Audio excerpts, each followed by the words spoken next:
नमस्कार।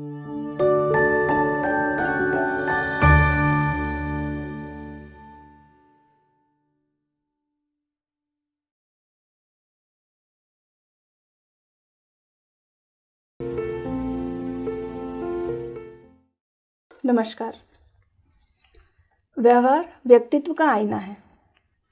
व्यवहार हमें संकेत देते हैं कि बच्चा या विद्यार्थी किस परिस्थिति से गुजर रहा है। कई बार असफलता हो जाने पर, नशे की लत होने पर या यौन शोषण होने पर बच्चे के व्यवहार में काफ़ी परिवर्तन देखा जाता है। उन परिवर्तनों में बच्चा कुछ जोखिमपूर्ण कदम भी उठाने की कोशिश करने लगता है। तो आइए आज के इस सेशन में हम डॉक्टर हिरण कोठड़िया जी से जानें कि किस तरह से हम इन जोखिमपूर्ण व्यवहारों को पहचानें और उन्हें रोकने के लिए प्रयास करें। डॉक्टर साहब, आपका बहुत बहुत स्वागत है। Thank you. आपसे एक प्रश्न का उत्तर जानना चाहेंगे कि अति जोखिमपूर्ण व्यवहार क्या होता है? देखिए, अति जोखिमपूर्ण व्यवहार खास करके हम बात करें तो वो उस टाइप के व्यवहार होते हैं जो रूटीन से थोड़े अलग हो, लेकिन उसके जो परिणाम है वो काफ़ी हद तक खतरनाक या घातक होते हैं। वो परिणाम स्वास्थ्य पे, किसी के मानसिक या शारीरिक स्वास्थ्य पे या व्यक्तित्व विकास पे भी घातक साबित हो सकते हैं। ये व्यवहार जब करते हैं विद्यार्थी या खास करके बड़े भी कभी कभी करते हैं, तो इसमें ज़्यादा सोच, ज़्यादा समझ, परिणाम के बारे में ज़्यादा सोचना या समझना, इसमें विवेक रखना, ये सब चीज़ें मौजूद नहीं होती है। और इसका जो अंत परिणाम होता है वो थोड़े टाइम के लिए मज़ा अवश्य देता है, लेकिन अगर उसको बड़े दृश्य में देखा जाए तो वो कहीं ना कहीं नुकसान पहुंचाता है, या तो उस व्यक्ति को या दूसरे व्यक्ति के स्वास्थ्य या व्यक्तित्व को। इस प्रकार के व्यवहार जो होते हैं उसे हम अति जोखिमपूर्ण व्यवहार कहते हैं, और इन्हें हम साहसपूर्वक व्यवहार से आगे जानेंगे कैसे अलग कर सकते हैं। डॉक्टर साहब, आपने हमें अभी जोखिमपूर्ण व्यवहार क्या होता है इस विषय में बताया। क्या आप उदाहरण के माध्यम से थोड़ा और इसे स्पष्ट करेंगे कि किस तरह से हम इसे पहचानें? बिल्कुल, ये बहुत अच्छी बात करी आपने कि किसी भी चीज़ का उदाहरण अनिवार्य है, बहुत ज़रूरी है उस चीज़ को समझने के लिए। तो अगर जोखिमपूर्ण व्यवहार की बात करें तो ऐसे व्यवहार आते हैं विद्यार्थियों में, जैसे नियमों का उल्लंघन करना, रूल्स तोड़ना। जब गाड़ी या बाइक चला रहे हैं तो बहुत तेज़ चलाना, जितना स्पीड लिमिट है या जितना नुकसानकारक है उसके आगे हद पार करके उसमें जाना। और इसके उदाहरण अगर ले तो हो सकता है जैसे नशीले पदार्थ का सेवन करना, शराब है, सिगरेट है, कोई और हार्डर ड्रग्स है, इनका सेवन करना, ये भी उसमें आता है। अगर इनको आजकल के समाज के आज जो दौर चल रहा है इसके हिसाब से अगर उदाहरण ले तो कुछ और उदाहरण इसमें फिट होते हैं, जैसे मोबाइल या इंटरनेट या अश्लील फिल्में या कुछ उस टाइप पे ज़्यादा देखना या समय ज़्यादा बिताना। और एक और इम्पॉर्टेंट लक्षण है जो हम कई बार नज़रअंदाज करते हैं, वो ये व्यवहार का उदाहरण हो सकता है एक से ज़्यादा पार्टनर के साथ शारीरिक संबंध रखना, और वो भी सेफ न रखना। तो ये काफ़ी सारे ऐसे उदाहरण हैं जो ये जोखिमपूर्ण व्यवहार है, क्योंकि इसके जो परिणाम होते हैं बिना सोचे समझे किए जाते हैं, तो इसके परिणाम काफ़ी घातक साबित होते हैं, वो व्यक्ति के लिए भी और हो सकता है समाज के लिए भी। डॉक्टर साहब, हम आपसे ये जानना चाहेंगे कि किशोर अवस्था में जोखिमपूर्ण व्यवहार के चांसेस ज़्यादा क्यों होते हैं?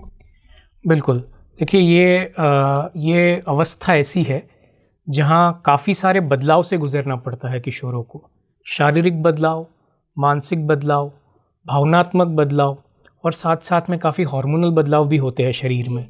तो ये काफ़ी बदलाव के साथ जब गुजरते हैं तो मन में काफ़ी उथल पुथल चलती रहती है, और ये उथल पुथल के कई बार इनके इतने सवाल उठते हैं कि वो अपने बाहर जो उनके परिस्थितियां हैं उसके साथ कई बार मैच नहीं कर पाते, या वो सवाल के उनको जवाब नहीं मिल पाते। इसके अलावा ये भी चीज़ होती है कि इस उम्र में अगर आप ध्यान दें, अगर हम भी अपनी इस उम्र को याद करें तो इस उम्र में मज़े लेने की चाह, सर्जनात्मक विचार, ये करूं, ये क्रिएटिव विचार करूं, ये सब चीज़ें बहुत होती है।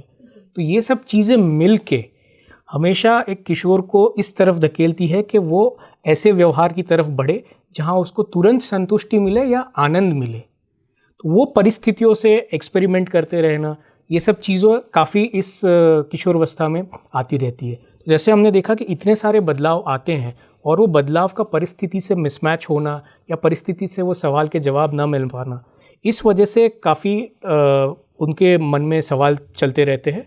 और इसके अलावा जो मैंने बताया कि मन में जो आनंद पाने की चाह रहती है वो इस अवस्था में आती है। तो उसकी वजह से वो काफ़ी आकर्षित होते हैं इस तरफ के व्यवहार के लिए, जो अंत में हमें पता है कि काफ़ी हद तक नुकसानकारक हो सकते हैं, बट उस अवस्था में शायद वो पूरी तरह से ना समझ पाए, ना सोच पाए। तो यही काफ़ी वजह है कि जिस वजह से किशोरावस्था में काफ़ी चांसेस रहते हैं कि जोखिमपूर्ण व्यवहार की तरफ किशोर ढल रहा है, ऐसे काफ़ी चांसेस रहते हैं। डॉक्टर साहब, जोखिमपूर्ण किए जाने वाले व्यवहार के लक्षणों को हम किस तरह से पहचानें? यहाँ ये समझना ज़रूरी है कि जोखिमपूर्ण व्यवहार जो होते हैं वो शारीरिक से ज़्यादा व्यवहारिक तौर पे लक्षण उसके ज़्यादा दिखते हैं। तो हमें विद्यार्थी के व्यवहार पे ज़्यादा ध्यान देना है। जैसे अगर व्यवहार में विद्यार्थी का दिख रहा है कि ज़्यादा चिड़चिड़ा हो रहा है, ज़्यादा उग्र स्वरूप ले रहा है, ज़्यादा गुस्सा आ रहा है, किसी की भी बात नहीं सुन रहा है, ना घर पे ना स्कूल में शिक्षकों की बात सुन रहा है, अपने दोस्तों का प्रभाव इतना रहता है कि सिर्फ उनकी तरफ ज़्यादा झुका हुआ रहता है, इस प्रकार के व्यवहारिक बदलाव। साथ साथ में अगर पढ़ाई में उसका जो आचरण है या पढ़ाई में जो उसका परफॉर्मेंस है उसमें काफ़ी गिरावट आना, ये भी एक लक्षण हो सकता है कि कहीं ना कहीं वो जोखिमपूर्ण व्यवहार में इतना उलझा हुआ है कि पढ़ाई से उसका पूरा ध्यान हट गया है।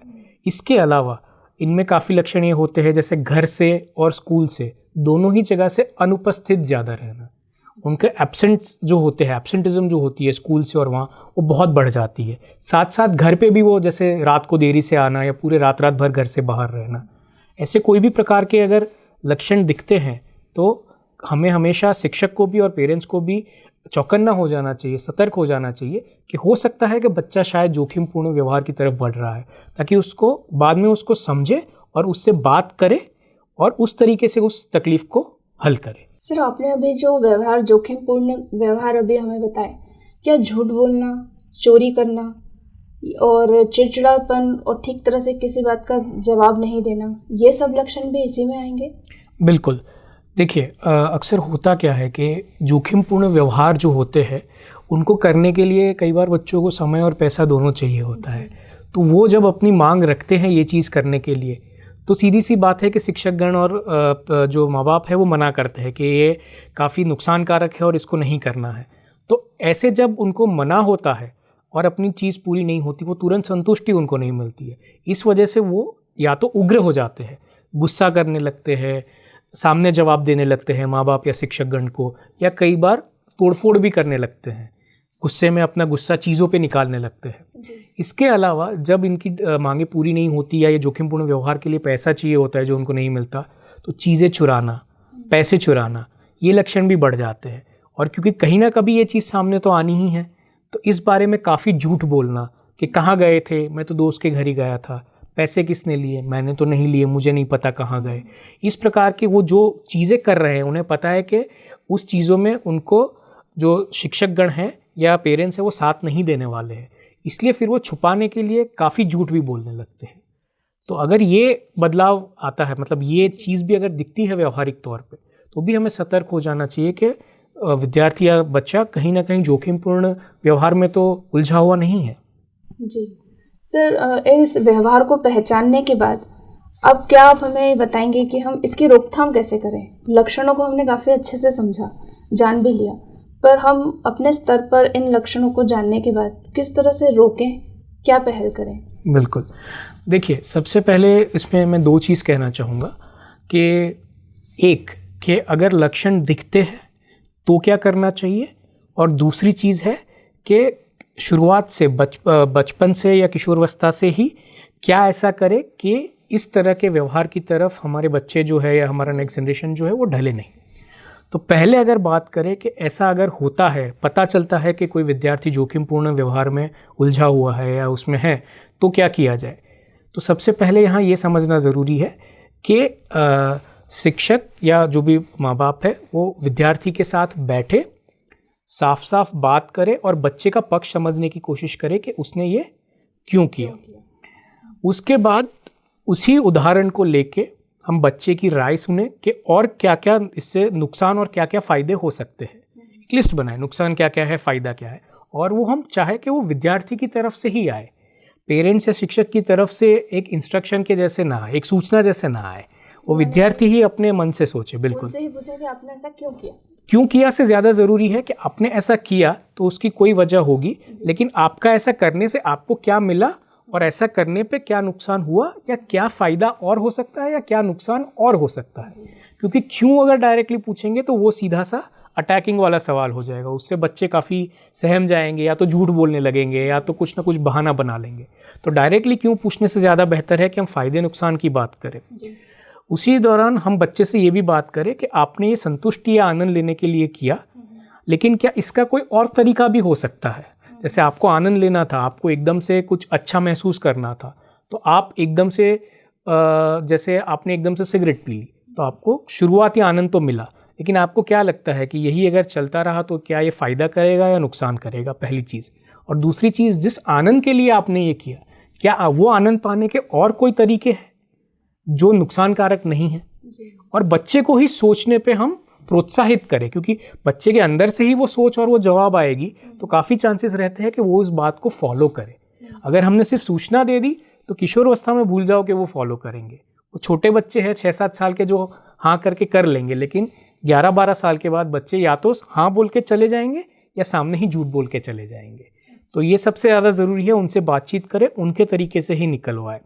और अगर ऐसा लगे कि चीज़ें काफ़ी बिगड़ रही है, दिनचर्या में प्रॉब्लम हो रही है, उनके पढ़ाई पे दिक्कतें आ रही है, उनके जो पीयर ग्रुप है उसमें दिक्कतें आ रही है, उनके रूटीन में, खाने पीने में, नींद में, इनमें दिक्कतें आ रही है इस जोखिमपूर्ण व्यवहार की वजह से। जो दूसरी बात करी कि इन चीज़ों को कैसे रोका जाए, ऐसा क्या किया जाए ताकि विद्यार्थी किसी भी अवस्था में इस व्यवहार की तरफ ना ढले, तो इसके लिए 2-3 चीज़ है कि सबसे पहले स्कूल में या घर पे ऐसी रूटीन एक एक्सरसाइज होनी चाहिए, सहभागी एक्सरसाइज, पार्टिसिपेटरी एक्सरसाइज बच्चों के साथ या किशोर के साथ, कि उनको जीवन की ऐसी परिस्थितियाँ जिसमें जोखिमपूर्ण व्यवहार इन्वॉल्व है और एक नॉर्मल आनंद लेने वाला या साहसपूर्वक व्यवहार आ रहा है, उनके उदाहरण देके एक कहानी के रूप में, और फिर उसी पे बच्चों से सवाल जवाब डिस्कस करें। जैसे कि आपका इस बारे में क्या कहना है, आपने एक उदाहरण दिया। एक जैसे मैं उदाहरण यहाँ देना चाहूँगा कि एक बच्चा था अशोक करके, और वो पढ़ाई में काफ़ी अच्छा था, 10वीं कक्षा में पढ़ रहा था, लेकिन उसके साथ साथ ये भी था कि उसके जो दोस्त थे वो उसकी उम्र और 1-2 साल बड़े उम्र वाले थे, और वो पीयर ग्रुप का प्रभाव उस पर काफ़ी था। तो 10वीं के बोर्ड के टाइम पे ही कुछ दिन पहले उनके दोस्तों ने उस पर इतना दबाव डाला कि तुझे शराब तो पीनी ही पड़ेगी, वरना तू बड़ा आदमी नहीं कहलाएगा, तू छोटा बच्चा ही कहलाएगा, और हम हमेशा तेरी मजाक उड़ाएंगे, एक बेबी करके। तो शुरू में तो उसने 2-3 बार मना किया, लेकिन चौथी बार वो मना नहीं कर पाया। कहीं ना कहीं शायद उसको भी पता था ये गलत है, ये नुकसान पहुंचाएगा, लेकिन वो मना नहीं कर पाया और उसने वो करना शुरू किया। और किसी दिन वो ड्रिंकिंग इतना ज़्यादा हो गया कि वो अपनी साइकिल चला के जब वापस लौट रहा था तो उसका एक्सीडेंट हो गया, और उस चोट की वजह से उसकी परीक्षा पे काफ़ी असर पड़ा। तो ऐसा अगर एक उदाहरण दिया हमने, और फिर हम बच्चे से ही समझे कि अशोक ने क्या किया, वो अशोक ने जो किया वो ठीक किया, अशोक को और क्या करना चाहिए था, उसकी वजह से उसको क्या क्या नुकसान और क्या क्या फ़ायदा हुआ, क्या वो जानता था ये सही है या गलत है। अगर गलत है तो हमारे समाज में ये सब नशीले पदार्थ या ये सब बुरी चीज़ें क्यों चल रही है, उन्हीं का जवाब जाने, उन्हीं को प्रोत्साहित करे कि वो इस चीज़ को समझने की कोशिश करे, और उनके जवाब देने के बाद उनको सही दिशा की तरफ मार्ग दिखाए। तो ये सबसे ज़्यादा ज़रूरी है। दूसरी चीज़ है कि ये जोखिमपूर्ण व्यवहार खासकर तब बढ़ जाते हैं जब बच्चे को परिस्थितियों में ऐसे चैलेंज आती है कि उनको वो सामना नहीं कर पाता। तो या तो उस सामने की डर की वजह से या दबाव की वजह से वो इस व्यवहार की तरफ ढल जाता है। तो ऐसी परिस्थितियों का सामना करने के लिए जो कौशल है, जो लाइफ स्किल्स हम कहते हैं, उनका विकास करना वो बहुत ज़रूरी है, क्योंकि हम परिस्थितियों का सामना करना सिखाएंगे कि परिस्थिति को कैसे समझा जाए, परिस्थितियों में हमारे पास क्या क्या विकल्प है, कौन सा विकल्प हमारे लिए सही है, कौन सा विकल्प हमें नुकसान पहुंचाएगा, इसको समझा जाए, और क्या विकल्प करने के मुझे लंबे समय फ़ायदे मिलेंगे और अच्छा रहेगा, ये जब उन्हें समझाया जाए तो इस तरीके से वो परिस्थिति का सामना कर सकते हैं। दूसरा जो एक कारण होता है, कई बार जो मैंने उदाहरण भी दिया था पीयर ग्रुप का जो प्रेशर रहता है, तो एक जो हम चीज़ कहते हैं एसर्टिव स्किल, कि कैसे उग्र ना होके मना किया जाए कि नहीं, मुझे नहीं करना है, ना झगड़ा करके ना विवाद करके, बट साफ शब्दों में कैसे मना किया जाए। ये जो कौशल है ये सिखाना भी बहुत ज़रूरी है। साथ में हमें ये भी ध्यान रखना है और विद्यार्थियों को बताना है कि आनंद लेना जीवन का एक अनिवार्य हिस्सा है। आनंद लेने वाले कार्य गलत नहीं हैं, ठीक है, लेकिन आनंद लेने वाले कार्य और जोखिमपूर्ण कार्य को कैसे अंतर किया जाए, जो हमने आगे बात की कि जिनमें विवेक नहीं है, जो तुरंत संतुष्टि के लिए होते हैं, जो बाद में पछतावा करते हैं, उस टाइप के कार्य को कैसे रोका जाए, वो उदाहरण पूर्वक, कहानी पूर्वक, परिस्थिति का उदाहरण देके हम काफ़ी हद तक उनमें ये समझा सकते हैं और कौशल इनका विकसित कर सकते हैं। बस यहाँ ये समझना है कि हर चीज़ किशोरावस्था में सूचना पूर्वक ना दे, ऐसा करना है, ऐसा करना है, ऐसा करना है, ऐसा करना है, ऐसा ना करके उनको उस डिस्कशन में, उस चर्चा में सहभागी बनाए। तो बच्चों की तरफ से अगर जवाब आते हैं, उनकी सोच बढ़ती है, तो उनकी तरफ से ये काफ़ी देखा जाता है कि वो काफ़ी उत्साहित होते हैं ये चीज़ें समझने के लिए और ये जोखिमपूर्ण व्यवहार से दूर रहने के लिए। सर, आपने जोखिमपूर्ण और आनंद के लिए लिए जाने वाले व्यवहार के बारे में हमें काफ़ी अच्छी तरीके से समझाया। बहुत कुछ स्पष्ट हो गया, सब कुछ ही क्लियर है। आपने ये भी बताया कि जब बच्चे जोखिमपूर्ण व्यवहार लें तो किस तरह की एक्सरसाइज करा के हम खुद उनसे ही जानें कि क्या फ़ायदे और क्या नुकसान है। मुझे लगता है आपकी दी गई इस जानकारी का फ़ायदा बहुत हद तक सभी विद्यार्थियों को और पेरेंट्स को मिलेगा, शिक्षकों को भी इसका काफ़ी फ़ायदा मिलेगा। इस जानकारी के लिए सर आपका बहुत बहुत धन्यवाद। My pleasure. नमस्कार।